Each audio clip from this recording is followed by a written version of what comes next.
उसका इतना कहना था कि वहां पर फायरिंग शुरू हो जाती है। नव्या अपनी गन रिलोड करके फायर करने लगती है। वही कणवीर सिंघानिया का निशाना हरीश जी थे। हरीश जी भी उनके है एक अटैक का अच्छे से सामने कर रहे थे। नव्या अपने कदम नीता जी को तरफ बढ़ा रही थी कि तभी बीच में मयंक आ जाता है और नव्या एक पेट पर एक मुक्का मार देता है। नव्या जो इसके लिए प्रिपेयर नहीं थी वो थोड़ा पीछे हट जाती है। नव्या आगे बढ़कर एक मुक्का मयंक के चेहरे पर मार देती है। इस समय उसकी आंखें लाल थी, उसका सिर्फ एक ही टारगेट थी, वो थी नीता जी जो भागने की कोशिश कर रही थी। नव्या कुछ करती इससे पहले सत्यम आगे बढ़कर मयंक को मरने लगता है। सत्यम जब मयंक को नव्या पर आग करते हुए देखा था तो उसके गुस्से का पारा चढ़ गया था। वही नव्या जब सत्यम को बेरहमी से मयंक को मरते हुए देखती है तो उसे न रोकना ही सही समझती है। नव्या आगे बढ़कर नीता जी के सामने खड़ी हो जाती है। वही नीता जी उसे अपने सामने खड़े होता देख डर सी जाती है। नीता जी फाइट में वीक नहीं थी, उन्हें देखकर कोई भी उन्हें फाइट में जज नहीं कर सकता था। नीता जी आगे बढ़कर जैसे नव्या को मरने के लिए आगे बढ़ती है वैसे नव्या उनका हाथ पकड़ लेती है, लेकिन नीता जी उसके पैर पर वार कर देती है जिससे उसके मुंह से हल्की सी आह निकल जाती है। ये देखकर नीता जी एक चेहरे पर हल्की सी मुस्कान आ जाती है। लेकिन ये थोड़ी देर की थी। नव्या खड़ी होकर उनका हाथ पकड़ के मोड़ देती है और उनके पैर पर वार करती है, जिससे नीता जी नीचे घुटनों के बल बैठ जाती है। नीता जी की चीख निकल जाती है। तभी उनकी नज़र सामने पड़ी गन पर जाती है और वो उसे उठाकर मोड़ती है और नव्या की तरफ फायर कर देती है। नव्या जिसे अंदाजा हो गया था नीता जी के एक्शन का, वो साइड की तरफ गिर जाती है, जिससे उसे गोली नहीं लगती, लेकिन वो गोली वीरेंद्र सिंह को लग जाती है जो कि रिधांश से लड़ रहे थे, जिससे वीरेंद्र जी की चीखते हुए नीचे बैठ जाते हैं। सभी की नज़र इन पर ही टिक जाती है। कणवीर सिंघानिया की हालत अधमरी हो गई थी और मयंक मार चुका था। नीता जी के बॉडीगार्ड भी मारे गए थे और अब वीरेंद्र जी भी मर चुके थे। नीता जी घुटनों के बाल नीचे बैठ जाती है। उनके चेहरे पर अब कोई थे। नव्या भी उनके लेवल पर बैठ जाती है। सभी वही मौजूद थे। एक मौका है आपके पास, इन सभी के पीछे के रियल मास्टरमाइंड का नाम बता दे। नव्या की बात सुनकर नीता जी अपनी खाली आंखों से उसे देखती है और जैसे कुछ कहने के लिए अपना मुंह खोलती है वैसे ही एक बुलेट सीधे उनके सर पर लगती है और उनकी ऑन द स्पॉट डेथ हो जाती है। नव्या जो उनके करीब बैठी थी वो डर जाती है। सत्यम झुककर उसे गले लगा लेता है। इसी के साथ 3 बड़े दुश्मनों की भी डेथ हो गई, लेकिन एक क्वेश्चन तो रह ही गया, आखिर वो मास्टरमाइंड है कौन। धीरे धीरे सभी वहां से चले जाते हैं और नीता जी की डेथ के बारे सबको पता चल गया था और उसका रीजन भी। रात के वक्त नव्या बालकनी में खड़ी इन सभी चीजों के बारे में सोच रही थी। तभी उसे सत्यम की पकड़ अपने कमर पर महसूस होती है, जिससे उसकी आंखें खुद ब खुद बंद हो जाती है। आखिर यही एक एहसास उसे बेहद सुकून देता है। चाहे वो कितना भी ठुकरा दे, लेकिन है सिर्फ उसका दिल जानता था कि उसे सत्यम से इन 6 महीनों में कितना प्यार हो गया है। शायद यही वजह थी जब उसे लगा था कि सत्यम भी उनका दुश्मन है तो उसे कितना हर्ट हुआ था, लेकिन बाद में जानकर भी उसे उतनी ही खुशी हुई थी। सत्यम नव्या को अपनी तरफ पलट देता है। दोनों इस वक्त एक दूसरे की आंखों में देख रहे थे। जहां नव्या की ब्लू आइज में बेचनी और प्यार था, वही सत्यम की आंखों में सिर्फ नव्या एक लिए जुनून था। इसके लिए बेसुमार प्यार था। सत्यम सिंह ठाकुर अंडरवर्ल्ड के क्रूर, बेदिल और रूथलेस माफिया का इश्क थी वो, जिसे आगे खुद माफिया किंग भी झुकता था। नव्या उसकी आंखों में देखते हुए आगे बढ़कर उसके होठों पर होठ रख देती है। उसका ये एक्शन सत्यम के लिए किसी शौक से कम नहीं था। वही नव्या जिसे किस करना नहीं आता था, वो बस सत्यम के होठों से होठ जोड़कर खड़ी थी। सत्यम अपने सेंस में आकर नव्या को रेलिंग से सटाकर उसके होठों पर किस करने लगता है। कुछ देर यूं की किस करने के बाद सत्यम उसके सर से अपना सर लगाकर खड़ा हो जाता है और उस समय ठीक 12 बज रहे थे। हैप्पी बर्थडे बेबी, सत्यम उसके कान में कहता है। उसकी मदहोश कर देने वाली आवाज़ सुनकर नव्या को अपने पेट में गुदगुदी सी लग रही थी। आज का बर्थडे उसके लिए बेहद स्पेशल था। आज उसकी पूरी फैमिली उसके पास थी और सबसे जरूरी बात, उसका माफिया, उसका इश्क सत्यम भी था। नव्या की आंखों में मदहोशी सी छाने लगी थी। दूसरी तरफ मलिस्का गुस्से में सामान इधर उधर फेंक रही थी। आपने कहा था सत्यम सिर्फ मेरा होगा, लेकिन कब कब तक मुझे इंतजार करना होगा। अब बस बहुत हुआ, मैं उन दोनों को अलग करके रहूंगी। सुना आपने, उन्होंने नेह एक मुमकिन कोशिश कर ली थी, लेकिन वो दोनों अलग नहीं हो रहे थे। अगली सुबह खिड़की से धूप की रोशनी नव्या के चेहरे पर पड़ने लगती है और उसका चेहरा खिल उठता है, लेकिन वो समझते हुए अपना सर सत्यम के सीने में घुसा लेती है। वही सत्यम जो कब से उठा नव्या के चेहरे को निहार रहा था। वो एक शैतानी स्माइल के साथ उसके बालों को पीछे करते हुए उसके ऊपर आ जाता है। नव्या को जैसे उसे खुद के ऊपर महसूस करती है वैसे उसकी आंखें खुल जाती है और वो इरिटेशन से सत्यम को देखने लगती है। क्या कर रहे हो, हटो ऊपर से। इतना कहकर वो जैसे अपन हाथ उठाकर उसे अलग करने वाली थी वैसे उसकी नज़र अपने हाथों में पहनी एक ब्रेसलेट पर जाती है। उसके हाथों में पहले वाला ब्रेसलेट नहीं था बल्कि उससे प्यारे डायमंड का एक खूबसूरत सा ब्रेसलेट था। उस पर बड़े ही खूबसूरत ढंग से सिहान लिखा था, नव्या जोड़ सत्यम। नव्या उसी ब्रेसलेट को देख रही थी कि तभी सत्यम उसके कान के पास आकर कहा, हमारे पहले बच्चे के यही नाम रखेंगे। सत्यम की ये बात सुनकर नव्या के गाल लाल हो जाते हैं। वो उसके खुद के ऊपर से धक्का देते हुए कहा, कितने बेशरम हो तुम, हटो, मुझे अभी सबसे गिफ्ट कलेक्ट करने हैं। इतना कहकर वो ब्लैंकेट को अपने चारों तरफ लपेटकर वॉशरूम में चली जाती है। वही सत्यम उसके जाने के बाद हंसने लगता है। उसकी हंसी बेहद हसीन थी और यही हंसी नव्या को पसंद थी। अमायरा हिमांश एक दूसरे के सामने बैठे थे। जहां हिमांश की आंखें शांत थी वही अमायरा की आंखों में गुस्सा था, क्योंकि हिमांश बिना उसकी मर्जी से उसे ऋषिकेश लेता आया था और इस वक्त दोनों हिमांश के ऑफिस मौजूद थे। देखो, मैं तुम्हारी एक भी बात नहीं मानने वाली, समझे तुम। अमायरा उसकी तरफ उंगली पॉइंट करते हुए कहा। उसकी बात सुनकर हिमांश उसकी उंगली को पकड़ते हुए कहा, कसम खाई है क्या कि जब तक मैं तुम्हें ब्लैकमेल नहीं करूंगा तब तक तुम मेरी कोई भी बात नहीं मानोगी। हिमांश की बात सुनकर अमायरा उसे घूरते हुए देखती है। हिमांश उठकर साइड जाता है और वहां से 2 फाइल निकलकर अमायरा के सामने रख देता है और कहा, ये पहली फाइल इस बात की गवाही है कि तुम मेरे साथ अपना बिजनेस कोलैबोरेट कर रही हो, यानी हम तुम्हारी कंपनी भी राणा इंडस्ट्री के साथ जुड़ी हुई है और हम जब चाहे तब तुम्हें सीईओ की पोस्ट से हटा सकते हैं। वही इस दूसरी फाइल को मैंने तुमसे 6 महीने पहले सीने करवाया था। इस फाइल में ये है कि तुम्हारे डैड ने अपनी पूरी प्रॉपर्टी तुम्हारे हस्बैंड के नाम की है, यानी कि मैं, क्योंकि अभी हमारा लीगली डाइवोर्स नहीं हुआ है। इतना कहकर हिमांश अमायरा की तरफ देखने लगता है, जो अभी हैरानी के भाव से उसे देख रही थी। देखो, अब मैं तुम्हारे एक डाउट क्लियर करता हूँ कि मेरा मकसद क्या था तुम्हें ये सब बताने का। तो पहली बात यह है कि अगर तुम पहले की तरह मेरी बीवी बनकर नहीं रहती हो तो मैं तुम्हारे डैड की प्रॉपर्टी जो को अब मेरी है उसे अपनी बना लूंगा और तुम्हारे परिवार को उनका छोड़ना होगा। और अगर तुम सोचती हो कि तुम उनकी हेल्प करोगी तो रॉन्ग डिसीजन, क्योंकि उसके बाद में तुम्हें तुम्हारी ही कंपनी से निकल दूंगा। इतना कहकर वो टेबल पर रखा पानी पीने लगता है। उसकी बात सुनकर अमायरा की आंखें और भी ज्यादा गुस्से से लाल हो गई थी। ठाकुर हवेली, लाल रंग के लॉन्ग फ्रॉक जिसमें व्हाइट कलर के फ्लावर्स थे, कानों में बड़े झुमके, बालों को खिला छोड़े, हाथों में एक साइड सिल्वर चूड़ियां पहने नव्या खुशी से नीचे आती है। नीचे मिसेज राणा और मिस्टर राणा पहले से बैठे थे। सभी को नव्या के बारे में मालूम चल चुका था। नव्या चाहते हुए मिस्टर राणा को गले लगती है और कहा, मेरा बर्थडे गिफ्ट। उसकी बात सुनकर सभी को हंसी आ जाती है, क्योंकि नव्या ने इस वक्त अपना चेहरा किसी छोटे बच्चे की तरह बनाया था जिसे गिफ्ट चाहिए था। उसकी बात सुनकर मिस्टर राणा एक गिफ्ट बॉक्स निकलकर नव्या को दे देते हैं। नव्या गिफ्ट देखकर खुश हो जाती है, बारी बारी सबसे गिफ्ट ले लेती है। वही रिधांश जब उसे सभी से गिफ्ट लेते देखता है तो थोड़ा डर जाता है, क्योंकि उसने नव्या के लिए कुछ नहीं लिया था।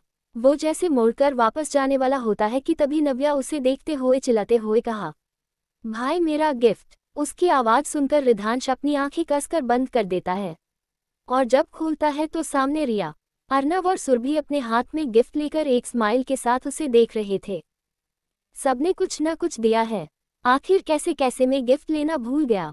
ये लड़की कल के बारे में नहीं सोचेगी, बस इसे गिफ्ट चाहिए, नहीं तो जान खा जाएगी मेरी। रिधांश मन ही मन खुद से कहा, देख मैंने अपना गिफ्ट दे दिया और भाई की कंडीशन देखकर तो कहीं लागत इन्होंने कुछ लिया भी होगा। अर्नव उसे गिफ्ट देते हुए तिरछी नजरों से रिधांश को देखता है। उसकी बात सुनकर नव्या की नज़र रिधांश पर चली जाती है। तभी रिया आगे बढ़कर उसे 2 गिफ्ट देते हुए कहा, ये मेरा और रिधांश का, हमें शाम को ही सबने बताया था तो हम ज़्यादा नहीं ले पाए, शाम को पार्टी में पक्का देंगे। इतना कहकर रिया मुस्कुरा देती है। वही रिधांश जैसे रिया के मुंह से अपने और उसके गिफ्ट के बारे में सुनता है वैसे वो एक राहत की सांस लेता है। उसके बाद नव्या सभी का गिफ्ट लेकर कमरे में चली जाती है और फिर नीचे आने लगती है और उसके पीछे सत्यम भी था। सत्यम के चेहरे पर नॉर्मल एक्सप्रेशन थे। वो सभी साथ में बैठकर नाश्ता करने लगते हैं। सत्यम में चेयर पर, उसके एक बगल की चेयर पर नव्या और दूसरी पर विहान। विहान के बगल में रिधांश, उसके बगल में अर्नव और उनके बगल में हरीश जी, उनके बगल में सत्यम के चाचा जी और उनके बगल में सत्यम के डैड, और सत्यम के सामने की चेयर पर दादाजी, उनके दूसरे साइड दादी जी, उनके बगल में रेना जी, उनके बगल में मुग्धा जी, उनके बगल में मिसेस राणा, उनके बगल में सुरभि और उसके बगल में रिया और रिया के साइड नायरा और उसके बगल में नव्या। सभी बैठे नाश्ता कर रहे थे, लेकिन सभी आदमियों की नज़र अपनी बीवियों पर थी। नव्या अपने भाई और पापा को देखते हुए कहा, डेडा भाई, मम्मा और भाभी कहीं भाग कर जाएंगी नहीं, वो आपके साथ रहेंगी तो अपनी इन प्यारी आंखों को उनसे हटाकर नाश्ते कर लगाए। उसकी बात सुनकर सभी सकपका जाते हैं। ये मेरी ही बहन है या अभी भी मेरी बहन गायब है? रिधांश उसे देखकर मन कहा, चाहो तो डॉक्टर को बुलाकर ब्लड टेस्ट करवा सकते हो क्लियर करने के लिए। सत्यम अपना ब्रेकफास्ट खाते हुए रिधांश से कहा। उसकी बात सुनकर सभी रिधांश को देखने लगते हैं, वही नव्या तो उसे आंखें छोटी करके घूर रही थी। सबको अपनी तरफ देखता पाकर रिधांश बस मुस्कुरा देता है। मुंबई, अध्या कमरे में घूम रही थी। वो कियान से भागने का रास्ता ढूंढ रही थी। तभी कियान कमरे में आते हुए कहा, क्या तुम अपने पेरेंट्स से मिलने ऋषिकेश चलोगी? कियान की बात उसके लिए किसी झटके से कम नहीं थी, क्योंकि अपने पेरेंट्स के जिंदा होने की बात उसे पहले से पता थी, लेकिन उसे ये उम्मीद नहीं थी कि कियानुस उनसे मिलने देगा। अध्या तुरंत अपना सर हाँ में हिला देती है। उसकी बात सुनकर कियान एक स्माइल के साथ कहा, तो सिर्फ एक शर्त पर। उसकी बात सुनकर अध्या पूरे तरीके से कंफ्यूज हो जाती है। कैसी शर्त? उसकी बात सुनकर कियान उसे देखने लगता है। मलिस्का के मेंशन। मलिस्का फोन पर किसी से बात कर रही थी। उसके बाद वो फोन कट कर देती है। तभी उसकी नज़र टेबल कर रखी चाकू पर जाती है। वो उस चाकू को देखते हुए एक खतरनाक मुस्कान के साथ कहा, ये दिन तुम्हारी जिंदगी का आखिरी दिन होगा नव्या। चाहे तुम माफिया क्वीन हो, राणा की बहन हो या सत्यम की वाइफ, लेकिन मैं तुम्हारा नामो निशान इस दुनिया से मिटा कर ही रहूंगी। 8 साल कम इंतजार नहीं किया मैंने सत्यम का, जो तुम्हें उसे खुद से छीनने दूंगी। इतना कहकर वो फोन स्टाइल में अपने हाथ में घूमने लगती है। अनजान जगह। उसने हमारे गिने चुने लोगों को मार दिया है बॉस। एक आदमी दूसरे से कहा, हमारे लिए उन डायमंड्स तक पहुंचना और भी मुश्किल हो रहा है। अगर हम उन डायमंड्स को नहीं ले पाएंगे तो उसके यूज तक कैसे पहुंचेंगे? तीसरा आदमी कहा। उसकी बात सुनकर पहला आदमी, जो कि वीडियो कॉल उनसे कहा, अपनी बनी बनाई महंत पर ऐस कभी भी पानी नहीं फिरने देगा। माफिया वर्ल्ड में सेकंड सबसे इम्पोर्टेंट चीज़ है वो डायमंड्स। लेकिन अभी कुछ भी करना खतरे से खाली नहीं है। अभी शांति से रहो, कुछ दिन बाद हम अपने प्लान को स्टार्ट करेंगे। तब तक खुश रहने दो उन्हें, क्योंकि उसके बाद इस उनकी जिंदगी में खुशी नहीं रहने देगा। इतना कहकर वो आदमी यानी एस हंसने लगता है, तो वही बाकी सब भी हंसने लगते हैं।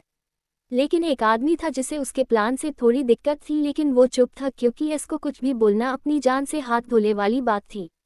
ठाकुर हवेली। नव्या की बर्थडे पार्टी की तैयारी हो रही थी और इन सभी चीजों को तैयारी खुद सत्यम कर रहा था। वही नव्या बिल्कुल बच्ची बन चुकी थी। पूरे घर का माहौल बेहद खुश मिजाज था। मिस्टर हरीश राणा अपने बच्चों को देखकर बेहद खुश थे। कियारा भी उनके साथ बैठी थी। तभी बाहर कई गाड़ियां, उस कार में से हिमांश और अमायरा बाहर आते हैं। अमायरा का चेहरे पर इस वक्त कोई भी भाव नहीं थे, लेकिन वो हिमांश को अभी भी घूर रही थी। लेकिन हिमांश को कहाँ कुछ फर्क पड़ने वाला था। वो उसका हाथ पकड़कर घर के अंदर चला जाता है। डैड। हिमांश जैसे ही अंदर कदम रखता है, वैसे ही उसकी नज़र हरीश जी पर चली जाती है। वो जल्दी से उनके गले लग जाता है। उसे देखकर नव्या के चेहरे पर भी स्माइल आ जाती है। हम सबके पीछे दौड़ दौड़ कर गिफ्ट मांगे, हिमांश से भी मांग। रिधांश उसके कंधे पर मरते हुए कहा। उसकी बात सुनकर नव्या अपने हाथ आगे बढ़कर खड़ी हो जाती है।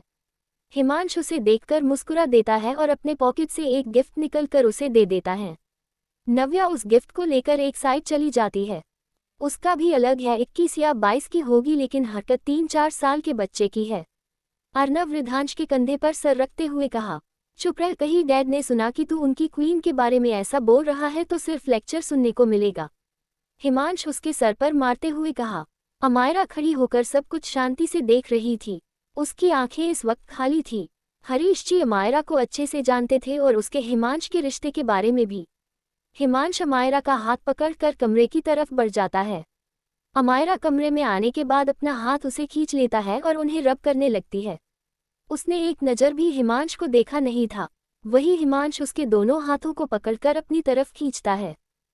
ये जो तुम्हारा गुस्से वाला चेहरा है, उस पर थोड़ी सी स्माइल ला सकती हो वाइफी? क्योंकि मुंह तुम्हारा हंस चेहरा इस चेहरे से ज्यादा पसंद है। हिमांश उसके बालों को पीछे करते हुए कहा। अमायरा उसे खुद से दूर ढेलेकते हुए कहा, मेरी मर्जी में चाहो जैसा भी चेहरा बनाओ, और तुम ना ये चिपका मत किया करो, सच में गुस्सा आता है मुझे। इतना कहकर अमायरा वहां से वॉशरूम में चली जाती है। वही उसके खुद को दूर धकेलने और बात करने के ढंग से भी हिमांश को गुस्सा नहीं आता, बल्कि उसके चेहरे पर स्माइल आ जाती है। उसे ये वाली अमायरा, जो कि उसे डरती नहीं बल्कि जो भी मन में आता था वो कहने वाली अमायरा, उसे बेहद पसंद आती है। मुंबई, तुम्हें मुझसे शादी करनी होगी, कियान अपनी शर्त उसके सामने रखते हुए कहा। उसकी बात सीकर अध्या उसे इस देखती है जैसे किसी पागल को देख रही हो। शादी, वो भी तुमसे कभी नहीं, अध्या अपने एक एक शब्द पर जोर देते हुए कहा। ठीक है फिर रहो इसी कमरे में, क्योंकि यहाँ से निकलने का कोई भी रास्ता नहीं है। बाय स्वीटहार्ट, मैं ऑफिस जा रहा हूँ और शाम तक का समय है तुम्हारे पास, सोच लेना। इतना कहकर वो स्माइल करते हैं और वहां से चला जाता है। एक यही तरीका है नव्या के पास पहुंचने का, बस एक बार उस तक पहुंच जाए फिर इस आदमी से हमेशा हमेशा छुटकारा। अध्या अपने दोनों हाथों की उंगलियों को एक दूसरे में उलझलते हुए कहा। राजवंशी पैलेस। राजवंशी परिवार इंडिया की तीसरी जानी मानी हस्ती। इस परिवार में कुल 8 लोग थे। इस घर के मुखिया मिस्टर विनोद राजवंशी, उनकी वाइफ रीता राजवंशी, उनके 2 बेटे विशाल और हर्षद राजवंशी, उनकी वाइफ शालिनी और मेनका राजवंशी। विशाल और शालिनी राजवंशी की एक ही बेटी थी जिसे उन्होंने खो दिया था, जो कि हमारी नायरा है। और वही हर्षद राजवंशी के 2 बेटे हैं, आदित्य और सुमित राजवंशी। इन दोनों की शादी हो चुकी थी और इनके 2 बच्चे थे। बड़ी बहू कहाँ है? रीता जी सख्त एक्सप्रेशन के साथ एक सर्वेंट से पूछती है। वो मैम सर को बोलने के लिए गई है। उस सर्वेंट की बात सुनकर रीता जी के एक्सप्रेशन नॉर्मल हो जाते हैं। थोड़ी देर में सभी आ जाते हैं और साथ में लंच करने लगते हैं। आज ठाकुर हवेली में उनके बेटे सत्यम की बीवी का जन्मदिन और हमें भी इनवाइट किया गया है। हर्षद जी कहते हैं, लेकिन पापा वो हमें क्यों इनवाइट करेंगे, आज तक तो किया नहीं और यूं अचानक से। आदित्य उन्हें देखते हुए कहा, ये बात तो है लेकिन अब बुलाया है तो जाना पड़ेगा। शाम को सभी तैयार रहे। विनोद जी सभी की तरफ देखते हुए विनम्र भावना से कहते हैं। पूरा दिन यूं ही बीत जाता है। वही शाम होते ही ठाकुर हवेली में गेस्ट आना शुरू हो जाते हैं। वही नव्या अपने कमरे में लॉन्ग रेड गाउन, कानों में मैचिंग डायमंड्स के छोटे छोटे इयरिंग्स, बालों को एक साइड किए और पैरों में हील्स पहने तैयार थी। इस वक्त वो बेहद खूबसूरत लग रही थी। वो खुद को शीशे में देखते हुए कहा, हाय कितनी खूबसूरत लग रही हूँ मैं, कहीं नजर न लग जाए किसी की। वो नौटंकी करते हुए कहा और फिर खुद को ही देखकर मुस्कुरा देती है। पार्टी का थीम रेड एंड वाइट था, तो सारे मेन में वाइट सूट पहना था और सारी लेडीज ने रेड गाउन। कुछ देर में बाहर गाड़ियां आकर रुकती है और उसमें से अध्या और कियान बाहर निकलते हैं। अपना वादा मत भूलना, और अगर सोच रही हो कि यहाँ आने के बाद शादी करने से बच जाओगी तो रॉन्ग डिसीजन। कियान उसका हाथ पकड़ते हुए कहा। वही उसकी बात कर अध्या का मुंह बन जाता है। वो दोनों अंदर की तरफ बढ़ जाते हैं। अध्या अंदर एंटर करने के बाद पूरे हाल में अपनी नज़र घुमाने लगती है और उसकी नज़र हरीश जी पर ठहर जाती है। उन्हें देखकर अध्या की आंखें हल्की नम हो जाती है। वो कियान से अपना हाथ खींचकर उनकी तरफ बढ़ जाती है और उनके पास जाकर उन्हें गले लगा लेती है। वही हरीश जी तो पहले शौक होते हैं, फिर अपनी बेटी को गले लगा लेते हैं। वही कियान का गुस्से से पर चढ़ रहा था। वो जितनी बार भी अपने आप को कंट्रोल करने की कोशिश करता, उतने बार अध्या कोई ना कोई चीज़ कर ही देती जिससे उसे गुस्सा आने लगता। लेकिन वो खुद को शांत कर लेता है और साइड में खड़े सत्यम की तरफ बढ़ जाता है। वो दोनों एक दूसरे को पहले तो किसी दुश्मन की तरह देखते हैं और फिर मुस्कुराते हुए एक दूसरे के गले लग जाते हैं। थैंक्स, तेरे वजह से मैं उस तक पहुंच सका, कियान उसे कहा। उसकी बात पर सत्यम कहा, इसमें क्या है, तेरी वजह से नव्या को मैंने ढूंढा था तो मेरी भी जिम्मेदारी बनती है अपने दोस्त की मदद करने की, राइट? सत्यम उसे एक ड्रिंक देते हुए कहता है। उसकी बात सुनकर कियान तो कुछ नहीं कहता, लेकिन उसके हाथों से ड्रिंक ले लेता है। By the way, where is the party queen? Kiaan अपनी ड्रिंक की सिप लेते हुए कहा। उसकी बात सुनकर सत्यम उसे घूरने लगता है। भाई भाई सीरियसली मत लेना, वो क्या है ना, मैंने नव्या भाभी को हमेशा तेरे साथ देखा है तो बस तुझसे पूछ रहा था।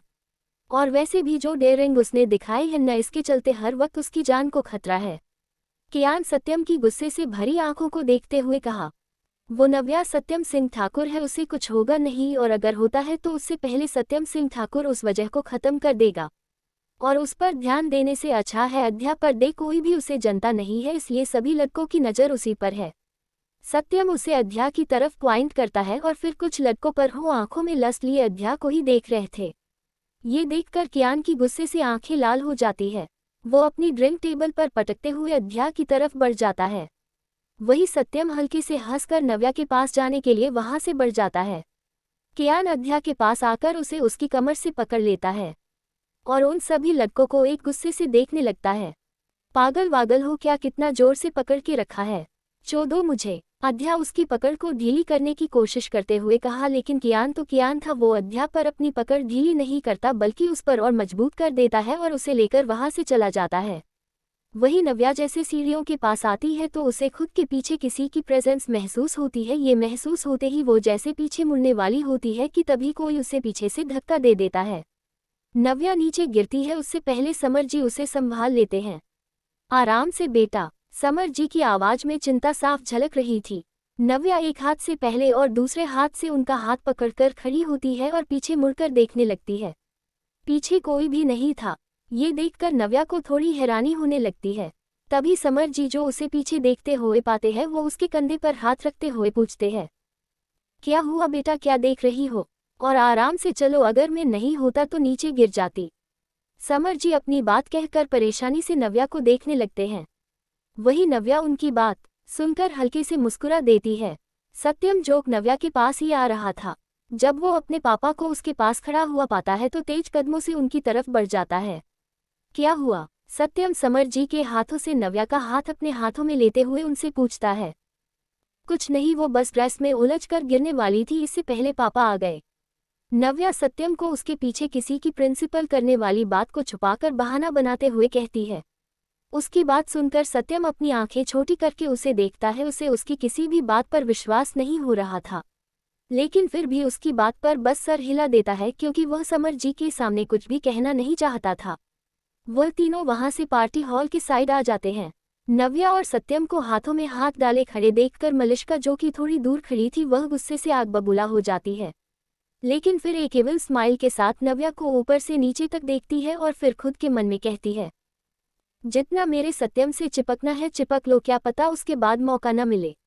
वो अपनी स्माइल बरकरार रखते हुए अपनी ड्रिंक पीने लगती है। हमारा पार्टी हॉल के एक साइड खड़ी होकर सब कुछ ध्यान से देख रही थी।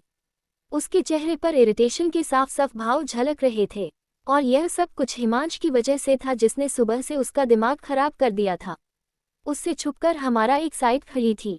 तभी मायरा की नज़र अपने भाई पर पड़ जाती है। करीब 6 महीने के बाद अपने भाई को देखकर हमारा के चेहरे पर खुशी की लहर दौड़ उठती है।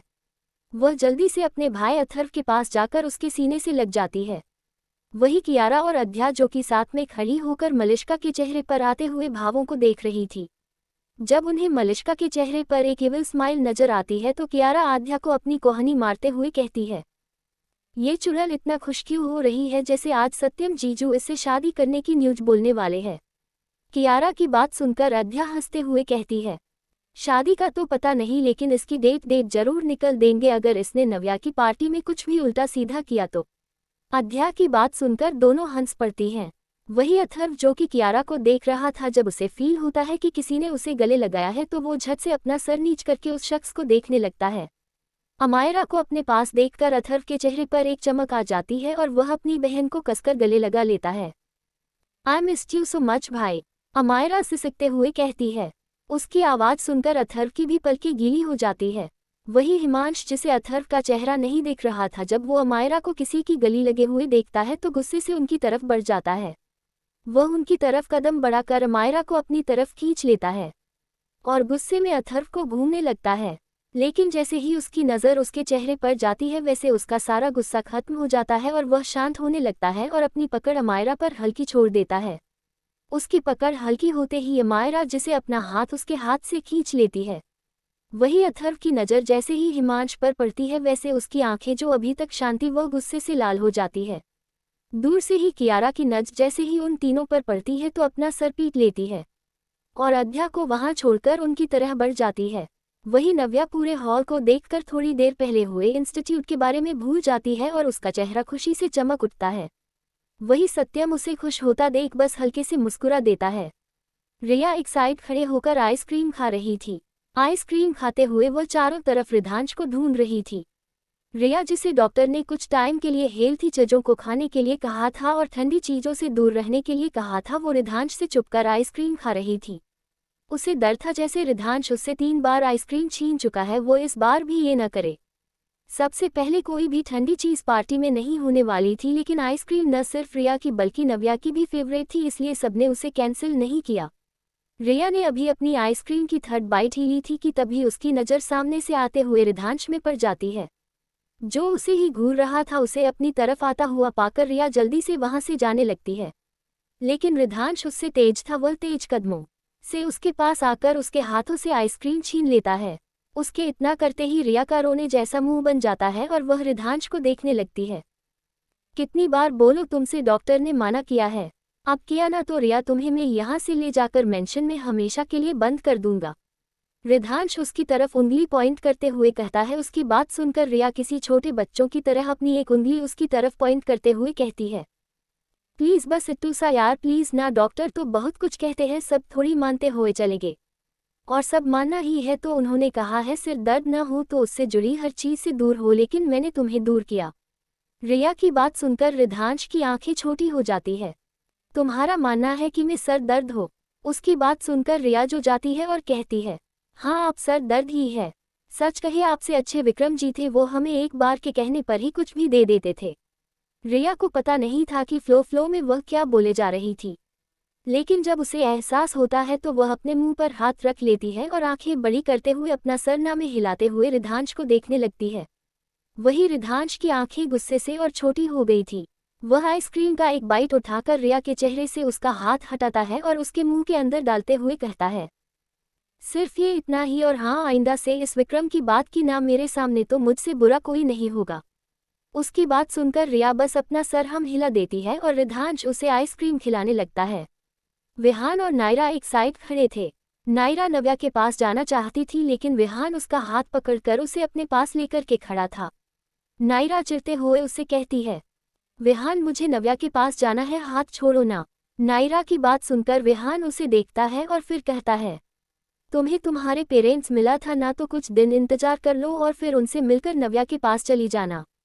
विहान की बात सुनकर नायरा हैरान हो जाती है, क्योंकि पिछले 6 महीनों से उसने कई बार विहान से उसके पेरेंट्स के बारे में पूछा था, लेकिन हर बार विहान उसे बताने से मना कर देता, जिसके नाते कई बार उनके बीच में लड़ाई भी हुई थी। और विहान के मुंह से आज अपने रियल पेरेंट्स से मिलने का जिक्र सुनकर नायरा को एक अलग सी खुशी होती है। वह कसकर विहान का हाथ पकड़े खड़ी हो जाती है। वही उसके चेहरे पर खुशी देखकर विहान भी हल्के से मुस्कुरा देता है, लेकिन फिर उसके चेहरे पर सीरियस एक्सप्रेशन आ जाते हैं, क्योंकि वह अच्छे से जानता था कि अगर राजवंशी परिवार नायरा से मिलता है तो उसके और नायरा के अलग होने के कई चांसेस है। और यही रीजन था जो विहान उसे उसके पेरेंट्स के बारे में बताने से हर बार मना कर देता था। लेकिन इस बार सत्यम के कहने पर उसने राजवंशी परिवार और नायरा को मिलाने का फैसला कर लिया था, और आगे जो भी होने वाला था उन सभी चीज़ों को फेस करने के लिए वह तैयार था, क्योंकि उसके साथ उसका भाई सत्यम था जो किसी भी कीमत पर उसे और नायरा को अलग नहीं होने देता। सुरभि एक साइड बैठे पार्टी को देख रही थी। तभी उसके सामने उसका बेस्ट फ्रेंड अरुण आकर बैठ जाता है। अरुण को देखकर सुरभि के चेहरे पर एक मुस्कान आ जाती है और वह उससे बातें करने लगती है। सुरभि बात करने में इतना खो गई थी कि उसे खुद के ऊपर और अर्नव की गुस्से से भरी नजरों की तपिश भी महसूस नहीं हो रही थी। अर्नव सुरभि के पास आकर बैठ जाता है और उसे उसकी कमर से पकड़ लेता है। सुरभि को जब ये महसूस होता है तो वो अर्नव को देखने लगती है, जिसके चेहरे पर अरुण से जलन साफ साफ नजर आ रही थी। उसे देखकर सुरभि हल्के से हंस देती है। वही अरुण भी उसका चेहरा देखकर समझ जाता है कि उसे अब वहां नहीं रुकना चाहिए था, क्योंकि अगर 1 मिनट भी वहां रुकता तो अर्नव आज उसे ना छोड़ता। वह सुरभि को बाय कहकर वहां से चला जाता है। तुम सबसे पहले अपने सारे मेल फ्रेंड्स से दोस्ती तोड़ दो, नहीं तो एक दिन ये मेरे हाथों टूट जाएंगे। अर्नव अरुण को वहां से जाते हुए देखता है और फिर सुरभि की तरफ मुड़ते हुए उससे कहता है। वही उसकी बात सुनकर सुरभि हंस देती है। उसे हंसता हुआ देखकर एक पल के लिए उसकी हंसी में खो जाता है, लेकिन दूसरे ही पल जब उसे एहसास होता है कि वह क्यों हंस रही है तो वह चल जाता है, चीर जाता है। मानना पड़ेगा तो धमकी देने के सिवा भी कई काम कर सकते हो। नव्या सत्यम की कंधे थपथपाते हुए कहती है। वही उसकी बात सुनकर सत्यम उसे घूरने लगता है और फिर उसे उसकी कमर से पकड़कर अपने करे खींचते हुए कहता है, मैं कर तो बहुत कुछ सकता हो, एक तो तुमने कल देख ही ली, उसकी बात सुनकर नव्या के गाल लाल हो जाते हैं। वो अपने सामने खड़े बेशर्म आदमी को देखती है तो कहीं भी कुछ भी बोल देता था और फिर उसे खुद से अलग करती है और सिर्फ उसका हाथ पकड़कर खड़ी हो जाती है। कियारा हिमांश और अथर्व के पास जाकर खड़ी हो जाती है और एक एक नज़र उन तीनों को देखने लगती है। अब अथर्व की नज़र हिमांश से हटकर कियारा पर अटक गई थी, जो इस वक्त बहुत ही खूबसूरत लग रही थी। कियारा हिमांश को थोड़ा दूर करते हुए कहती है, क्या कर रहे हो भाई, भाभी को उनके भाई से तो मिलने दो। उसकी बात सुनकर हिमांश तो कुछ नहीं कहता, लेकिन हमारा हिमांश को घूरने लगती है। सॉरी भाभी, भाई को आपको और मिस्टर सिंह को देखकर लगा कि आप किसी और के गले लगी हो और भाई को ये बिल्कुल नहीं बर्दाश्त। लेकिन अब ये आपको डिस्टर्ब नहीं करेंगे, आप मिल लीजिए। कियारा अमायरा की तरफ देखते हुए कहती है। हमारा उसकी बात सुनकर बस हल्के से मुस्कुरा कर हाँ में सर हिला देती है। उसे हाँ में सर हिलाते हुए देख कियारा उसे सल्यूट करती है और हिमांश का हाथ पकड़कर उसे खींचते हुए वहां से लेती जाती है। वही उसे खुद को सल्यूट करता देख अमायरा हल्के से हंस देती है और अपने भाई की तरफ हो जाती है, जो अभी भी कियारा को वहां से जाते हुए देख रहा था। वह अपने भाई को देखकर उससे बातें करने लगती है। अथर्व अब कियारा से अपनी नजरें हटाकर अमायरा से बात करने लगता है। आज दोनों भाई बहन एक दूसरे को इतने लंबे समय बाद देखकर खुश थे। सारे कपल्स के बीच में प्यार, नोक-झोंक, जेलॉसी और दूसरे को खोने का डर था, लेकिन सभी खुश थे, इस बात से अनजान कि कुछ देर बाद क्या होने वाला है। थोड़ी देर में सभी हॉल के बीचों बीच आ जाते हैं। एक सर्वेंट बड़ा सा केक लाकर नव्या के सामने रख देता है। वह केक चॉकलेट फ्लेवर था, जो कि नव्या का फेवरेट था। नव्या केक कट करके सबसे पहले हरीश जी और मिसेज राणा को खिलती है, और फिर सत्यम को, फिर राणा ब्रदर्स और अपनी भाभियों को, और फिर बाकी के ठाकुर परिवार के मेंबर्स को। धीरे धीरे करके सभी एक साइड चले जाते हैं। सत्यम एक इम्पॉर्टेंट कॉल के चलते हॉल की दूसरी साइड गया हुआ था और इस वक्त हॉल के बीचों बीच अकेली खड़ी अपना फोन चला रही थी।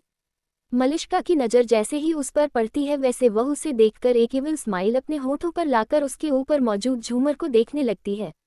वह अपने हाथ में पकड़ एक रिमोट के बटन को दबाती है, जिसे झूमर धीरे धीरे नीचे गिरने लगता है, लेकिन किसी का भी ध्यान उस तरफ नहीं जाता है।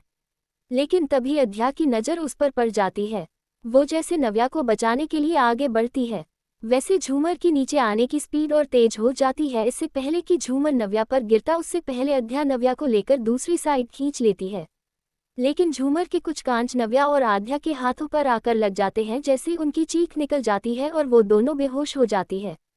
वही सत्यम, जो हाल के अंदर आ रहा था, जब उसकी नज़र नव्या पर जाती है तो एक पल के लिए वह शॉक हो जाता है और जल्दी से भागते हुए उसके पास आता है। यही हाल कियान का भी था। वह दोनों जल्दी से दोनों को अपनी गोद में उठाते हैं और घर से बाहर निकलाकर उन्हें अपनी कार में बैठाकर हॉस्पिटल के लिए निकल जाते हैं। सभी लोग कुछ देर पहले हुए इंसिडेंट से हैरान थी। वह सभी जल्दी से वहां से निकलकर हॉस्पिटल से निकल जाते हैं। वही मलिष्का गुस्से में अपने दांत पीसते हुए रह जाती है, क्योंकि अगर आध्या एक मिनट भी लेट होती तो अब तक नव्या के ऊपर वह झूमर गिर जाता, लेकिन आधा ने उसे बचा लिया था, जिस बात से मलिष्का को बहुत ही गुस्सा आ रहा था। वह जल्दी से वहां से निकल जाती है। सत्यम और कियान उन दोनों को हॉस्पिटल में एडमिट कर देता है।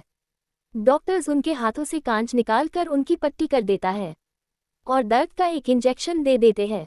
उन्हें कांच ज्यादा नहीं लगे थे और चोट गहरी नहीं थी, इसलिए ज्यादा दिक्कत नहीं हुई थी।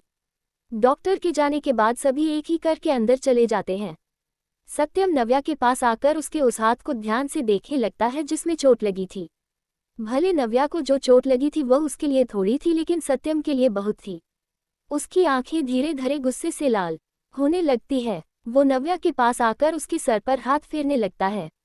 उसे वह सभी पल याद आ रहे थे जब नव्या खुशी से चहक रही थी, लेकिन इस वक्त उसका चेहरा पीला पड़ गया था। सत्यम और कियान एक नज़र एक दूसरे को देखते हैं और फिर सीधे वहां से निकल जाते हैं। मिस्टर हरीश राणा और राणा अपनी दोनों बेटियों के पास बैठी हुई थी। धीरे धीरे करके सभी मेंबर्स उनसे मिल रहे थे। वही राणा ब्रदर्स भी कियान और सत्यम के साथ गए हुए थे। मलिष्का अपनी कार में बैठे घर के लिए निकल ही रही थी कि तभी उसके सामने सत्यम की बॉडीगार्ड आ जाते हैं। उन सभी को देखकर मलिष्का के माथे पर डर से पसीने आ जाते हैं। वह बॉडीगार्ड बिना कुछ बोले आगे बढ़कर जबरदस्ती मलिष्का को पकड़ते हैं और अपने सामने खड़ी हुई कार में लेकर बैठ जाते हैं। थोड़ी देर बाद वह कार ब्लैक मैंशन के सामने आकर रुकती है। बॉडीगार्ड मलिष्का को बेरहमी से घसीटते हुए सत्यम के टॉर्चर रूम में लाकर पटक देते हैं। मलिष्का अपना सर उठाकर जैसे सामने देखती है तो उसके सामने राणा ब्रदर्स कियान और रेहन खड़े थे। इस वक्त सभी के चेहरे के भाव ये साफ साफ बता रहे थे कि 1 मिनट में वह सभी मलिष्का की जान ले लेंगे। इन सभी चीजों को देखकर मलिष्का का डर और भी बढ़ता जा रहा था। तुम जानती हो कि तुमने क्या किया है? सत्यम मलिष्का की तरफ अपने कदम बढ़ाते हुए कहा, लेकिन मलिष्का की कुछ भी बोलने की हिम्मत नहीं हो रही थी। आज उसे अपने सामने मौत दिखाई दे रही थी। कियान वहां खड़े एक बॉडीगार्ड को इशारा करता है। उसका इशारा पाते ही वह बॉडीगार्ड कई कांच से भरे डिब्बे उनके सामने लाकर रख देता है। तुम्हें पता है, जिस वक्त से हम दोनों की नज़र अध्या और नव्या पर पड़ी थी ना, उस वक्त से हमने उन्हें एक भी दर्द नहीं होने दिया, और अगर उन्हें कोई भी दर्द होता था तो उसकी वजह सिर्फ हम थे, लेकिन आज उस दर्द की वजह कोई और है। कियान उन कांच को देखते हुए मलिष्का से कहा। उसकी हर एक बात सुनकर मलिष्का डर से कांप रही थी। कियान उन कांच को एक जगह गिरा देता है। उसकी कांच गिराते ही कुछ बॉडीगार्ड आगे बढ़कर मलिष्का का हाथ पकड़ लेते हैं और उसे घुटनों के बल उन कांच पर चलाने लगते हैं, जिससे मलिष्का के घुटनों से खून निकलने लगता है। लेकिन ये तो बस शुरुआत थी। जब मलिष्का एक घुटनों से ज्यादा खून निकलने लगता है तो बॉडीगार्ड्स उसे लाकर वापस उसी जगह पटक देते हैं। बॉडीगार्ड को भी उस पर कोई भी दया नहीं आ रही थी। दर्द हो रहा है? कियान एक स्माइल के साथ पूछता है। उसकी बात सुनकर मलिष्का दर्द से तड़पते हुए बस हाँ में सर हिला देती है। उसका जवाब सुन जियान को एक सुकून सा महसूस होता है। वही सत्यम अपने हाथ में एक चाकू घुमा रहा था। वह आगे बढ़कर मलिष्का के उसी हाथ को पकड़ता है जिस हाथ में नव्या को चोट लगी थी, और उसमें उसके दुगने कट लगाता है जितने शीशे नव्या के हाथों में चुभे थे। मलिष्का, जो कि अभी भी दर्द से तड़प रही थी, जब रेहान उसके हाथों पर कट लगाने लगता है तो उसकी चीख निकलने लगती है। सत्यम उसके हाथ में बहुत ही डीप कट लगा रहा था, जिससे बहुत ही ज्यादा खून निकल रहा था। मलिष्का के हाथों और पैरों से खून निकल रहे थे। सत्यम, कियान, नव्या और अध्या को होश आ गया है। रिधांश अपने फोन में रिया के मैसेज को पढ़ते हुए कियान और रेहान को बताता है। वह दोनों अपना हाथ पहुंचते हुए उस कमरे से बाहर निकलने वाले ही होते हैं कि तभी मलिष्का की दर्द से तड़पती हुई आवाज उनके कानों में पड़ती है, जो कि सत्यम की तरफ देखते हुए उससे बोल रही थी, अगर मैं जिंदा बची न तो तुम दोनों को अलग करके ही रहेगी, और अगर नहीं भी बची तो कोई और तुम दोनों को अलग कर देगा, लेकिन याद रखना तुम दोनों को अलग करने वाला कोई अपना ही होगा। मलिष्का इसके आगे कुछ कह पाती उससे पहले ही सत्यम अपनी गन से उसके सर के बीचों बीच शॉट कर देता है।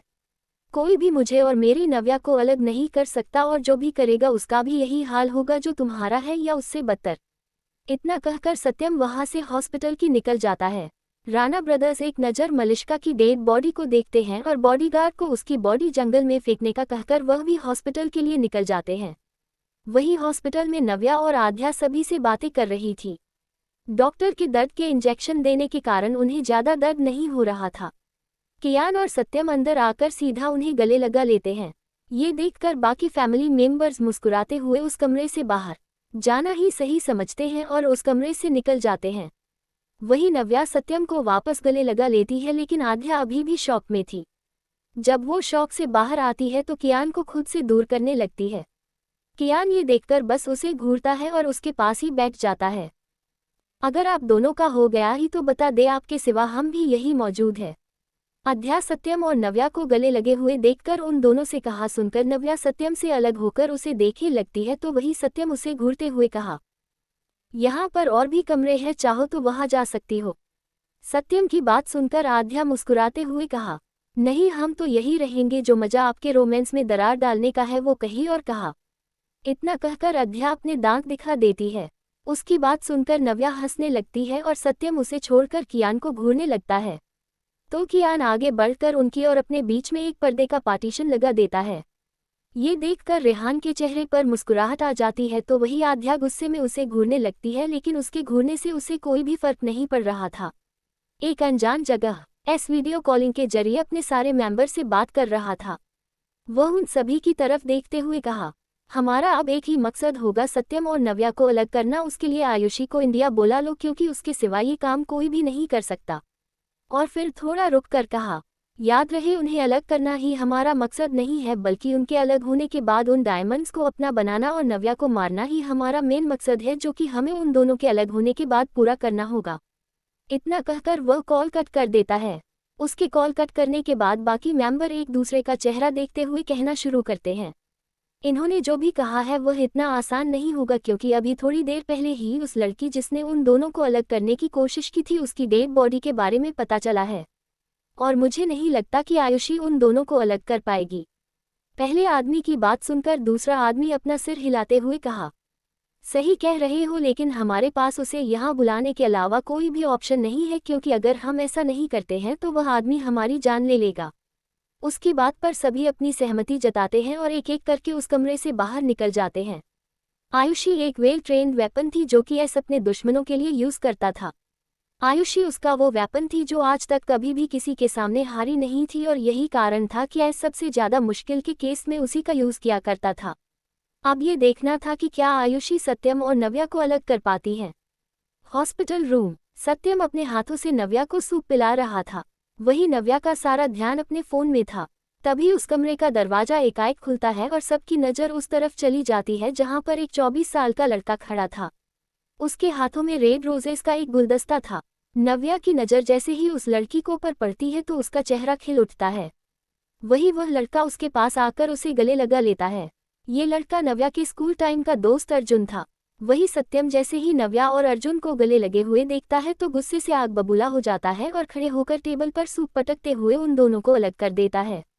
उसके अलग करते ही नव्या को ध्यान आता है कि उन दोनों के सिवा उस कमरे में सत्यम भी मौजूद था। एक नज़र सत्यम के गुस्से से भरे चेहरे को देखती है, जो किसी भी वक्त अपने सामने खड़े अर्जुन का कत्ल कर सकता था। उसके हाथ को पकड़ते हुए अर्जुन को इंटरव्यूज करते हुए कहा, सत्यम यह मेरा दोस्त अर्जुन अरोड़ा है और अर्जुन यह मेरे हस्बैंड सत्यम सिंह ठाकुर। उसकी बात सुनकर अर्जुन खुशी से अपना हाथ उसकी तरफ बढ़ा देता है। वही सत्यम उसे घूमते हुए उसे हैंडशेक कर लेता है। अर्जुन को उसका घूरना थोड़ा डरा रहा था, लेकिन वह हंसते हुए नव्या के दूसरी साइड वाले स्टूल पर बैठ जाता है। सत्यम उसे कुछ बोलता उससे पहले ही उसके फ़ोन पर किसी का कॉल आ जाता है, जिसे अटेंड करने के लिए वह घूरते हुए अर्जुन को उस कमरे से बाहर निकल जाता है। सत्यम के जाने के बाद आध्या एक तकिया अर्जुन की तरफ फेंकते हुए कहा, नव्या से थोड़ा दूर होकर ही बैठो, अगर तुम्हें जीना है तो, और अगर तुम्हें मरने की इच्छा है तो चाहो तो और उसके करीब बैठ सकते हो। आध्या एक मुस्कुराहट के साथ उससे कहा। उसकी बात सुनकर अर्जुन थोड़ा कंफ्यूजन उसे देखता है। तुम ये जो नव्या के हाथों को पकड़ कर बैठे हो ना, ये रेहा जीजू को बिल्कुल भी पसंद नहीं है, तो एडवाइस दे रही हो कि उससे थोड़ी दूरी बनाकर बैठ जाओ। आध्या इतना ही कहती है कि कियान उसका चेहरा अपनी तरफ मोड़ते हुए कहा, तुम अपनी ये फ्री की एडवाइस अपने पास रखो और मुंह बंद करके ये सूप पियो। उसे समझाने के लिए सत्यम है और जहां तक मैं जानता हूं उसे सत्यम के वे में जल्दी समझ आएगा। इतना कहकर कियान एक स्पून सूप उसके मुंह के अंदर डाल देता है। आध्या बस मुंह बनाते हुए सूप पी लेती है, लेकिन अभी तक अर्जुन को कुछ भी समझ नहीं आया था। तभी उस कमरे का दरवाजा खोलते हुए सत्यम अंदर एंटर करता है और उसके अंदर आते ही नव्या अपना हाथ अर्जुन के हाथ से खींच लेती है और बेड पर एक साइड की खिसकते हुए बैठ जाती है। वही सत्यम जैसे ही अंदर आता है तो उसकी नज़र सीधा अर्जुन और नव्या पर जाती है। उन दोनों के बीच थोड़ी दूरी देखकर सत्यम को थोड़ी राहत मिलती है। वह आगे आकर नव्या के दूसरे साइड बैठ जाता है और वापस उसे सूप पिलाने लगता है। वहीं दूसरी तरफ कियारा पार्किंग साइड पर फोन पर किसी से बात कर रही थी। वह कॉल कट करके जैसे ही अंदर की तरफ बढ़ने वाली ही होती है कि तभी अतः उसके सामने आ जाता है। अचानक घर के सामने आ जाने से कियारा थोड़ी घबरा जाती है। पागल हो क्या, कौन ऐसे किसी के सामने आ जाता है? कियारा अपनी तेज हुई सांसों को थोड़ा कंट्रोल करते हुए कहा। वही अथर्व अभी भी उसके चेहरे को देख रहा था। मैं यहाँ तुम्हें बस इन्फॉर्म करने आया हूँ, 6 महीने पहले मैंने जो कुछ भी कहा था मैं वह करके रहूंगा, तो खुद को बचा सको तो बचा लेना। अथर्व इतना कहकर कियारा के चेहरे को देखने लगता है। कियारा कुछ पल सीरियस होकर उसके चेहरे को देखती है और फिर जोर जोर से हंसने लगती है। उसे हंसता हुआ देखकर अथर्व को थोड़ा गुस्सा आने लगता है। तभी कियारा हंसते हुए उसे कहा, तुम्हें जो कुछ भी करना है कर लेना, लेकिन एक बात याद रखना, ये कियारा राणा तुमसे डरती नहीं है, और रही बात खुद को बचाने की तो तुम मुझे छू भी नहीं सकते, क्योंकि उससे पहले मैं तुम्हारी जान ले लूंगी। इतना कहकर कियारा गुस्से में वहां से जाने लगती है कि तभी अथर्व उसका हाथ पकड़कर उसे अपने सामने खींचता है और एक कार के बोनट से टिकाकर खड़ा हो जाता है। इस वक्त दोनों के बीच में बहुत ही कम दूरी थी और अथर्व पूरी तरीके से उसके ऊपर झुका हुआ था। अथर्व अपने एक एक शब्द पर जोर देते हुए कहा, कियारा राणा और soon to be Mrs Atharva Singh, चाहे तुम किसी से भी डरती ना हो, लेकिन तुम्हें अथर्व सिंह से डरना होगा। और रही बात मेरी जान लेने की, तो अथर्व सिंह की जान इतनी सस्ती नहीं है कि तुम उसकी जान ले सको। ये कहते वक्त अथर्व अपनी पकड़ कियारा के बाजू पर कसते जा रहा था। जिससे कि यारा को दर्द हो रहा था, लेकिन वह अपना दर्द अपने चेहरे पर ना दिखाते हुए अपनी सारी ताकत लगाकर अथर्व को खुद से दूर करती है और उसे देखते हुए कहा, पहली बात में कोई भी soon to be Mrs Atharva Singh नहीं हो, मेरा नाम कियारा राणा है और मुझे इंतजार रहेगा उस पल का जिस पल में तुमसे डरूंगी। इतना कहकर कियारा अपने बाल पीछे झटकती है और हॉस्पिटल के अंदर बढ़ जाती है। वही अथर्व उसे तब तक देखता है जब तक वह उसकी आंखों से ओझल नहीं हो जाती है और वह खुद से ही कहा, झुकना तो तुम्हें पड़ेगा कियारा, चाहे कुछ भी हो जाए। तुम्हें तुम्हारे भाइयों से उतनी दूर कर दूंगा जितनी दूर तुम्हारे भाइयों ने मुझे मेरी बहन से किया है। Just wait and watch. इतना कहकर अथर्व वहां से अपनी कार में बैठकर निकल जाता है। वहीं कियारा हॉस्पिटल के वॉशरूम में जाकर अपना चेहरा धुलने लगती है। उस वक्त बेहद गुस्सा आ रहा था, लेकिन वो अपने गुस्से को शांत करते हुए नव्या के कमरे की तरफ बढ़ जाती है। ठाकुर हवेली, रिया का कमरा। देखिए, हम ये दवाएं बिल्कुल नहीं खाएंगे तो अच्छा है कि आप अपनी जिद छोड़ दीजिए, क्योंकि यह तो पूरी होने से रहे। रिया बिस्तर पर खड़ी होते हुए रिद्धांश की तरफ अपनी उंगली पॉइंट करते हुए कहा, अपनी जिद कैसे पूरी करवानी है यह मुझे बहुत अच्छे से आता है, और इससे पहले कि मैं कुछ भी करूं रिया नीचे आकर की दवाई खा लो। रिद्धांश भी उसी के ढंग में उससे कहा। उसकी बात सुनकर रिया अपना मुंह बिगड़ते हुए उससे कहा, आखिर क्या मिलेगा आपको अपनी मासूम सी बीवी को ये कड़वी दवाएं खिलाकर, और वह भी एक नहीं चार। और डॉक्टर ने दवाएं तो ऐसी लिखी है जैसे कोई चॉकलेट हो। रिया मुंह बनाते हुए कहे जा रही थी कि तभी रिद्धांश वो दवाइयां अपने मुंह में डालकर रिया को बेड से अपनी तरफ खींचता है और उसके होठों से अपने होठ जोड़ देता है और दवाएं उसके मुंह में डाल देता है और उससे अलग होकर उसे तुरंत पानी पिला देता है। रिया अभी रिद्धांश की गई हुई हरकत से पूरी तरीके से हैरान थी। उसे बिल्कुल भी उम्मीद नहीं थी कि रिद्धांश उसे दवाएं खिलाने के लिए ये तरीका अपनाएगा। अब यह अपना छोटा सा मासूम सा चेहरा बनाकर मुझे मत देखो, मैंने पहले ही कहा था ये दवाएं खा लो, नहीं तो मैं अपने तरीके से खिलाऊंगा, तो देखो को खिला दी। रिद्धांश उसके चेहरे को देखते हुए एक मुस्कुराहट के साथ कहा। वही उसकी बात सुनकर रिया उसे देखने लगती है। उसे अपने राक्षस पति और इस वक्त बेहद गुस्सा आ रहा था, लेकिन वह चाह करके भी कुछ नहीं कर सकती थी। वो बस उसे घूरने लगती है। न्यूयॉर्क, एक लड़की शूटिंग रूम में अपनी शूटिंग की प्रैक्टिस कर रही थी। तभी उसके फोन पर किसी का कॉल आता है और वह फोन उठाकर स्पीकर पर कर देती है। आयुषी, तुम्हें मिस्टर एस ने इंडिया बुलाया है। उधर से सिर्फ इतना ही बोला जाता है कि आयुषी तुरंत ही फोन कट कर देती है। इस वक्त उसके चेहरे पर एक कुटिल स्माइल थी। वह अपनी गन वापस रिलोड करते हुए खुद से कहा, आखिर वह समय आ ही गया जिसका मैंने इतने सालों से इंतजार किया था, और अब शुरू होगा मेरा खेल, मेरा रिवेंज। इतना कहकर आयुषी अपनी गन टेबल पर रख देती है। इस वक्त उसके चेहरे पर एक नफरत की भावना थी। अब वह किसके लिए थी ये तो वक्त बताएगा। आयुषी इंडिया निकलने के लिए सामान पैक करने चली जाती है और थोड़ी देर में एयरपोर्ट के लिए इंडिया। ऋषिकेश, अमायरा अपने कमरे में बैठी लैपटॉप में काम कर रही थी। तभी हिमांश कमरे के अंदर आता है और उसका हाथ पकड़कर घर से बाहर निकल जाता है। अमायरा उसके किए गए एक्शन से थोड़ा हैरान थी। वह अपना हाथ उसे छुड़ाने की कोशिश करते हुए उससे कहा, ये क्या कर रहे हो तुम? सच में कहीं पागल वागल हो गए हो क्या? अमायरा की बात सुनकर हिमांश उससे कहा, अभी नहीं, लेकिन तुम्हारी इन हरकतों से एक दिन जरूर हो जाऊंगा। और तुम्हें किडनैप नहीं कर रहा है, पहले ही एक नहीं 2 बार कर चुका हो। तुम्हारे लिए एक सरप्राइज है। इतना कहकर हिमांश उसका हाथ पकड़ता है और कार में बैठा कर वहां से निकल जाता है। ठाकुर हवेली, रिया का कमरा। ये ना आप याद रखिएगा, हम इसका बदला लेकर रहेंगे।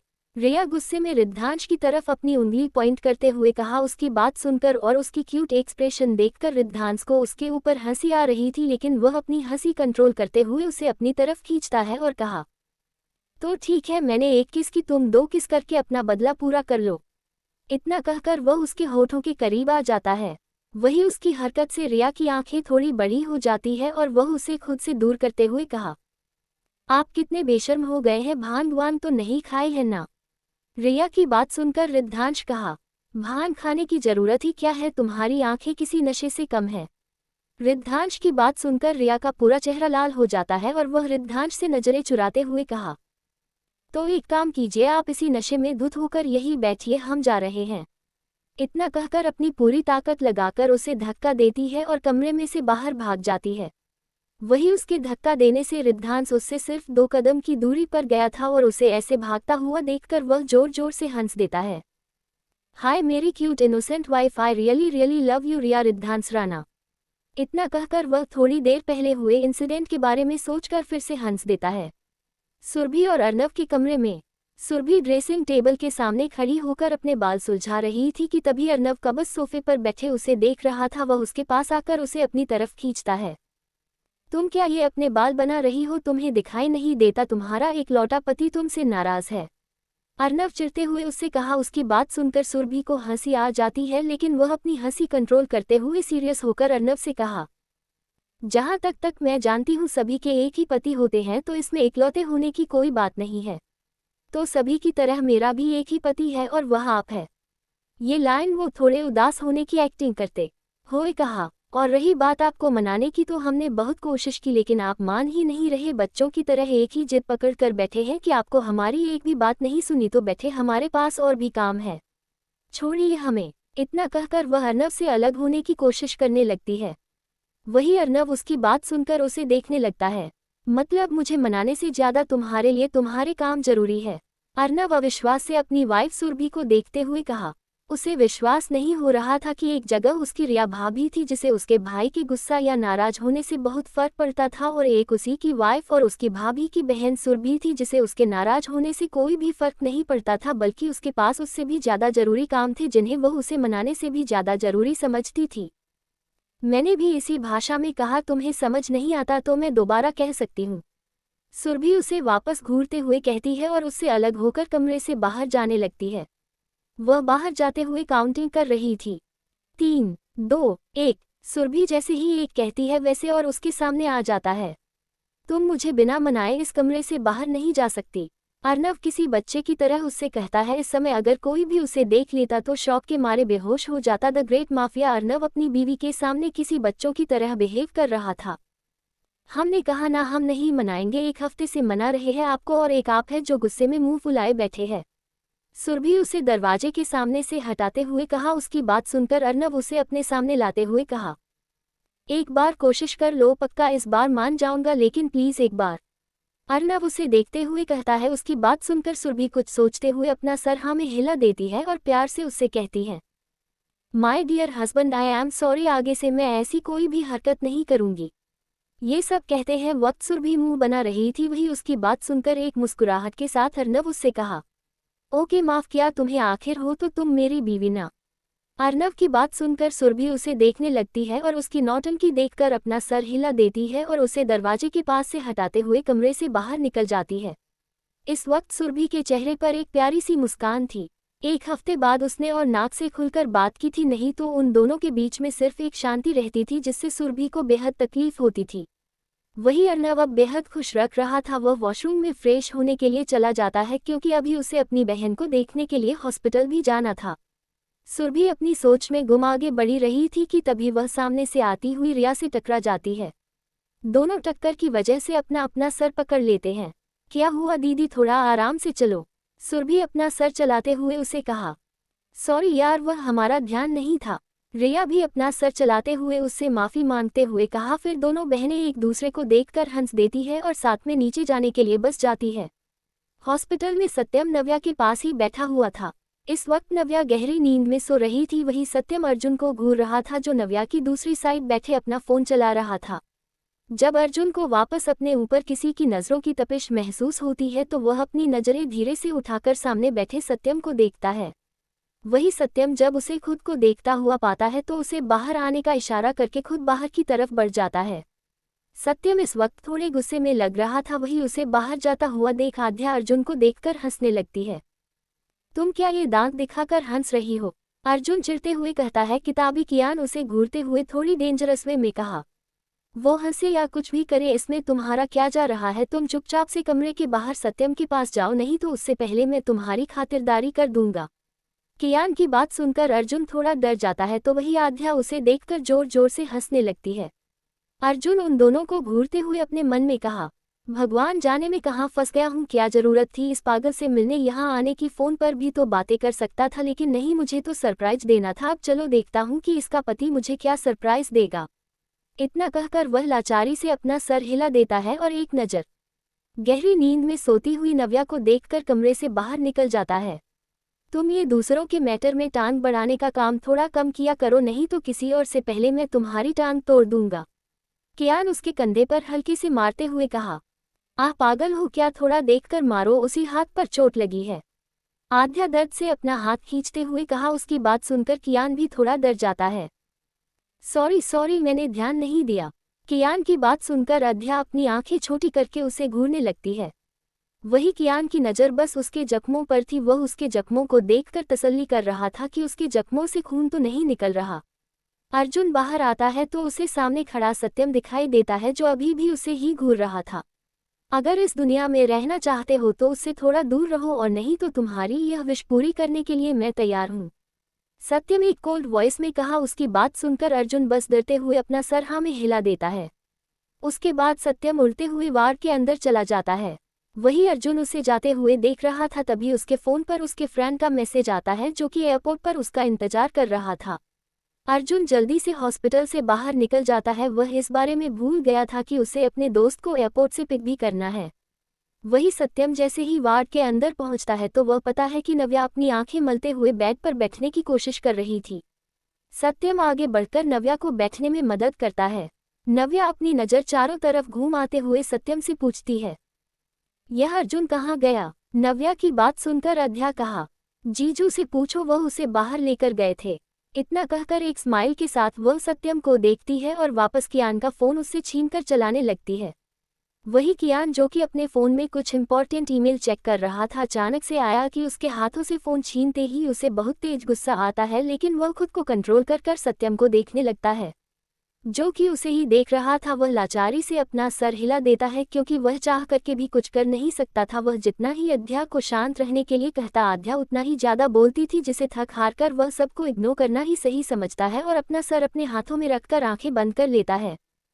उसे क्या देख रहे हो? अर्जुन कहाँ गया, बताओगे?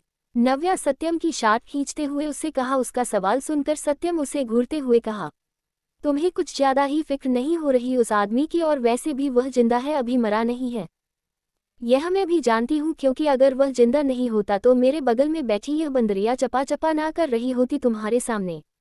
उसकी बात का जवाब देते हुए नव्या उससे कहा। वही कियान जैसे ही नव्या के मुंह से आध्या के लिए बंदरिया शब्द सुनता है तो वह जोर जोर से हंसने लगता है, और वही सत्यम उसकी बात सुनकर हल्के से मुस्कुरा देता है।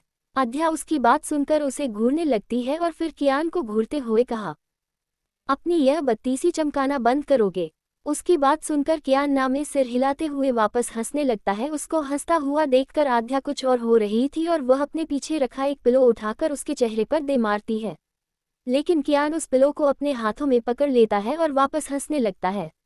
उसे हंसता हुआ देखकर आध्या को बहुत ही गुस्सा आ रहा था, लेकिन इस वक्त वह कुछ कर नहीं सकती थी। पता नहीं, सत्यम एक कोल्ड वॉइस में कहता है और वही स्टूल पर बैठकर अपना फ़ोन चलाने लगता है। उसकी बात सुनकर नव्या लाचारी से अपना शरीर देती है और टेबल पर रखा फ़ोन उठाकर अर्जुन को मैसेज कर देती है।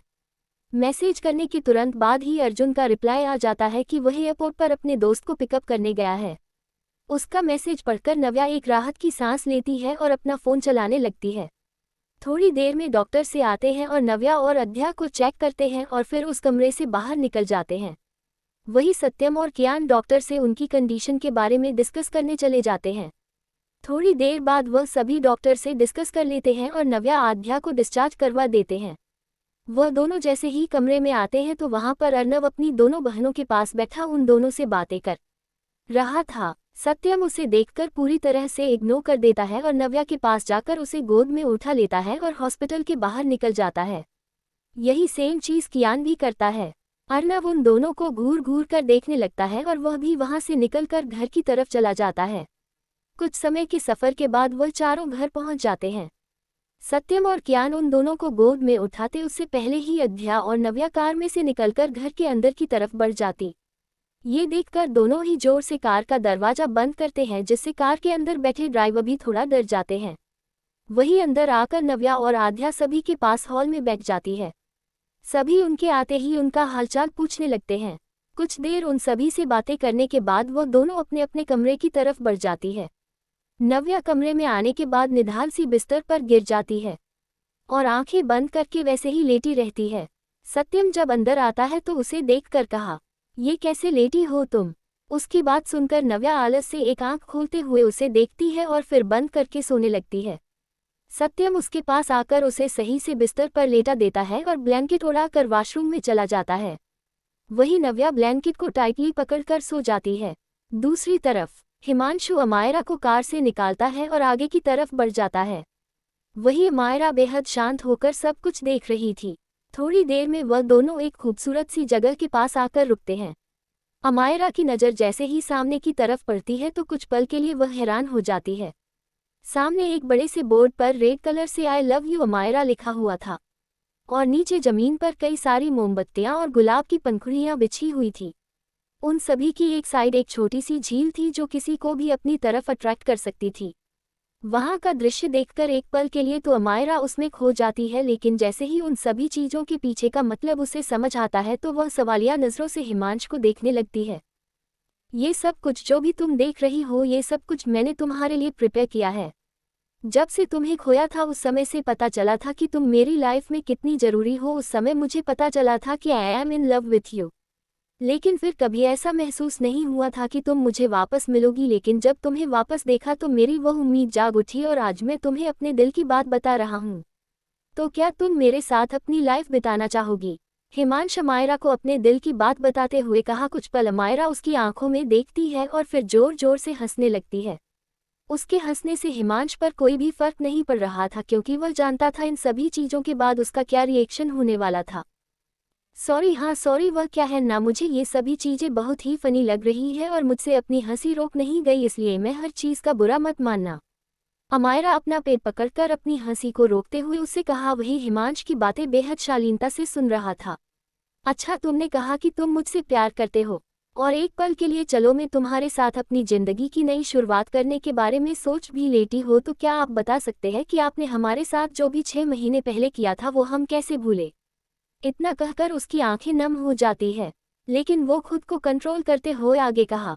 20 साल की थी हम, सिर्फ 20 साल के। हमें कुछ नहीं पता था कि आपके और पापा ले बीच में क्या है। अरे हम तो आपके बारे में भी नहीं जानते थे, लेकिन आपने हमारी मर्जी के खिलाफ जाकर हमारे साथ फिजिकल रिलेशन बनाया और उसके बाद भी मन न भरा तो शादी कर ली। हमसे कुछ छूटा तो नहीं ना मिस्टर हिमांश राणा?